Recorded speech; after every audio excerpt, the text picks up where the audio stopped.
थोड़ा सा पढ़ लो। दीपक भाई आईडी का पुलिस ने पीसी करके बताया कि उन्होंने आरोपी को गिरफ्तार कर लिया। मुझे यूपी पुलिस की काबिलियत में पहले से कभी शक नहीं था, लेकिन मेरा मानना है पुलिस सरकार की होती है और जो सरकार कहती है पुलिस उस हिसाब से काम करती है।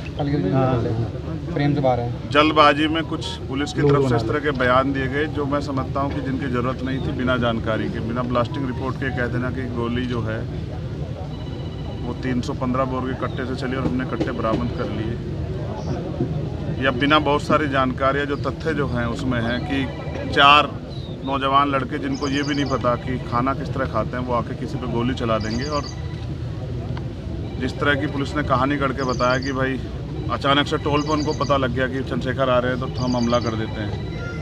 तो हम उत्तर प्रदेश में रहते हैं, उत्तर प्रदेश के कानून व्यवस्था, उत्तर प्रदेश के सरकार के कार्य करने के तरीके और अपने राजनीतिक विरोधियों को निपटाने के तरीकों को भी हम लोग जानते हैं। किसी को सीबीआई ईडी इनकम टैक्स से निपटा रहे हैं, किसी को मुकदमों से जेलों में ठूस के जबरन झूठे मुकदमे लगा के झूठे गवाह तैयार करके निपटा रहे हैं, और जो उनसे नहीं बचे हैं उनको गोली के जरिए जो है निपटाने काम कर रहे हैं।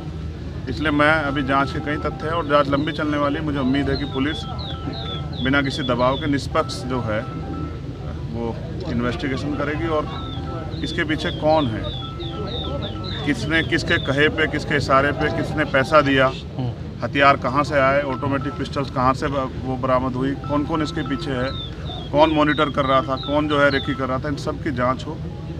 इसलिए भी ज़रूरी है कि आज मेरे साथ है, कल किसी और के साथ ना हो, क्योंकि उत्तर प्रदेश में विपक्ष के लोग बड़ी मजबूती से जो है अपनी लड़ाई को लड़ रहे हैं। और ये तो उत्तर प्रदेश है, यहाँ तो चुनाव सजा होने के बाद पता लगता है कि डीएम साहब के दबाव में मुकदमे लिखा गया था, बाद में वादी मना कर देता, लेकिन तब तक बहुत कुछ बदल जाता तस्वीर। पुलिस के आज के खुलासे से आप संतुष्ट हैं या नहीं? मैंने कहा कि मैंने उनको पर्याप्त समय दिया कि वो अपनी कार्रवाई को, गिरफ्तारी की प्रक्रिया आगे बढ़ाए, तो गिरफ्तारी हुई है। मुझे नहीं लगता कि जिन्होंने इतना बड़ा हत्याकांड, तो पुलिस ने कहा ना, आपने सुना कि भाई वो हत्या करना चाहते थे, तो जो हत्या करना चाहता था उसके पीछे कोई बड़ा कारण हो, छोटा कारण नहीं हो, जिस तरह कारण को आप हवाला दे रहे हो। और मैं लोकतांत्रिक व्यवस्था में हूँ, संविधान को मानता हूँ। मैं जहाँ तक मैं मानता हूँ मैंने किसी का बुरा नहीं किया, आप सब लोग जानते हैं। मैंने किसी को बुरा ना कहा ना किया। मैंने प्रयास किया कि जिसके भी साथ खड़ा हो पाऊँ, जिसकी भी मदद कर पाऊँ, जिसके भी आंसू पहुँच पाऊँ। और ये मैंने सीखा अपने जो सीनियर लोग हैं उनसे। आजम भाई उनमें से एक शख्सियत है जिनसे मैंने सीखा किस तरह से लड़ाई लड़ी जाती है कमज़ोरों की। तो मुझे लगता है कि अभी इनको जल्दबाजी ना करते हुए, माहौल शांत है, हम लोगों ने लोगों को शांत रखा है, हमने अपील की है। उस समय ईद का त्यौहार था, हमारे कंधों पर जिम्मेदारी थी, हमने लोगों से अपील की, लोगों ने हमारी बात को माना था। तो वो जल्दबाजी ना करें, बिना ब्लास्टिंग रिपोर्ट के कह देना कि गोली कौन सी, हमें पता है गोली कौन सी। तो जल्दबाजी ना करें, सारे जो जितने भी जो तथ्य हैं, जितने भी जो दिशाएं, उन पर सब पे काम करें। क्योंकि जहाँ तक हम जानते हैं कि हो सकता है किसने पैसा दे के कराया हो, क्योंकि वो तो नौजवान बच्चे, उनको इतनी जानकारी नहीं है, उनको ये भी एहसास नहीं था कि ये करने के बाद क्या होगा।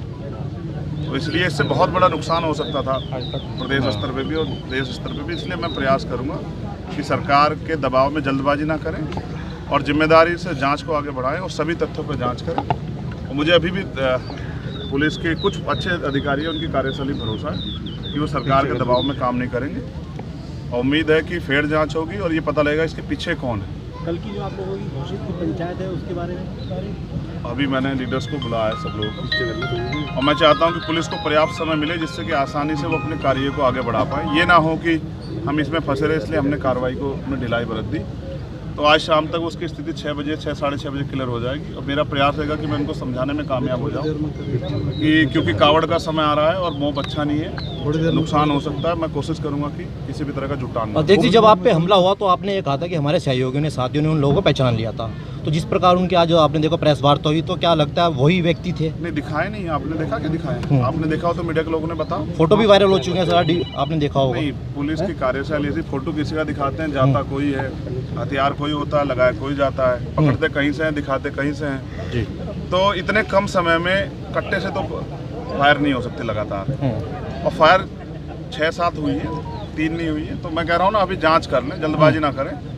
मैं समझता हूँ उनके कंधों पर जिम्मेदारी, उनको सरकार को जवाब देना है, लेकिन सरकार भी ध्यान रखे कि इस तरह का माहौल ना बनाए कि लोगों में भय का। आप कानून व्यवस्था तो अच्छी कर नहीं पा रहे हो, इस तरह की बेवकूफ़ी की बातें करने से कोई फ़ायदा नहीं है। मुझे उम्मीद है कि पुलिस जांच के इसको सही ओर ले जाएगी और जांच को भटकाने का काम नहीं करेगी। उप मुख्यमंत्री ब्रजेश पाठक कह रहे हैं कि चंद्रशेखर तो मेरे भाई की तरह है और हम उनको सुरक्षा मुहैया कराएंगे। अब से पहले वो जिस पार्टी में रहे, हमने उस दल में काम किया, तो मेरे ऐसा नहीं, राजनीति में किसी बुरे संबंध नहीं होते हैं। तो मैं तो मुख्यमंत्री को बुरा नहीं कह रहा हूँ, वो अलग बात है कि उनके बहुत सारे कार्य ऐसे हैं जो जन विरोधी है, उनकी भाषा ऐसी है जिसको लोकतंत्र में कोई जगह नहीं दी जा सकती। लेकिन फिर भी मैं कहता हूँ कि ठीक है, उनको अपनी सरकार, जनता ने बहुमत दिया, चलाएं। और किसको सुरक्षा नहीं देनी है, किसको देनी है, तो सरकार को तय करना है। मगर अब तो पुलिस सुरक्षा में हत्या हो रही है। अपने अतीक और अशरफ भाई की हत्या के बारे में देखा किस तरह से हुई। पुलिस ने डिफाइन कर दिया, जस्टिफाई किया कि अपराधी थे, माफिया थे, लेकिन वो मेंबर ऑफ पार्लियामेंट भी रहे थे। फिर संजीव जीवा की हत्या, चलो उनको भी आप कर दोगे जस्टिफाई, आप चंद्रशेखर को कैसे जस्टिफाई करोगे? पिकेट 20 मीटर पे पिकेट है, पुलिस खड़ी है, और क्या इंटेलिजेंस है? अब इतने हमारे सामान्य नेता हैं, रास्ते में इनके साथ कोई हादसा हो जाए, कौन जिम्मेदारी लेगा? क्या नेता घर में छिप जाए, लोहे के बॉक्स में बंद हो जाए? तो जनता का आदमी जनता के बीच रहता है। भविष्य में ऐसी घटनाएं हो सकती हैं, जब तक पूरी कलह नहीं खुलेगी, वो आखिरी जो उनका मास्टरमाइंड वो नहीं पकड़ा जाएगा, उसको नहीं सामने करेंगे, तब तक नहीं पता। जिसने फिरौती ले रखी है, मुझे ऐसा लगता है उसकी मालिक की बात पूरी कल फिर करवाएगा। तो मैं हर खतरे के लिए तैयार हूँ, लेकिन मैं भी जनता के बीच जैसे रुकूंगा नहीं, मैं जाऊँगा जनता। पुलिस कह रही है कि जो मोटो था इनका गोली चलाने का, वो ये था कि चंद्रशेखर जो देश के अंदर अपने बयान दे रहे हैं, हम उनसे आहत थे और हम लोगों को बड़ी तकलीफ हुई। जो मोटिव क्या था, यही बता रहे हैं कि उनसे हम लोग वो हो गए। ये तो उनका विचार है, मोटिव हत्या करना था ना, ये तो सत्य है ना। ये तो नहीं था मैंने किसी जानबूझ के करा लिया, ये तो यूपी की पुलिस है ना। नहीं, इस तरह की बात भी चली कि शायद चंद्रशेखर ने वो लेने, चलो ये तो स्पष्ट हो गया ना। अच्छा, वो ये नहीं कहा कि ये चंद्रशेखर के लोग, ये चंद्रशेखर जाति के एंगल पे मैं नहीं जाना चाहता। अधिकारियों ने 1 सेकंड में टाल दिया। मुसलमान होता कोई गुजर जाट होता, तत्काल नाम लिख के चलाते हैं। तो मेरे एक बात और भी आई, एक सेकंड रही बात पुलिस की और उसकी, तो मैं फिर कह रहा हूँ कि कानून व्यवस्था सबके लिए अच्छी होनी चाहिए, चंद्रशेखर के लिए नहीं, सबके लिए होनी चाहिए, अंतिम व्यक्ति के लिए। और वो माहौल नहीं दे पा रही सरकार, इसलिए मैंने मुख्यमंत्री का नहीं संभाल पा रहे तो दे दो इस्तीफा। आपके यहाँ भी अच्छे लोग हैं, उनको दे दो, वो चला लेंगे। ठीक है, मुख्यमंत्री जो भाषण देते हैं उनका असर होता है। तुम थक गए हो जी, बिल्कुल बिल्कुल बिल्कुल कर रहा हूँ, हवा टाइट हो रही है हमारी। अरे यार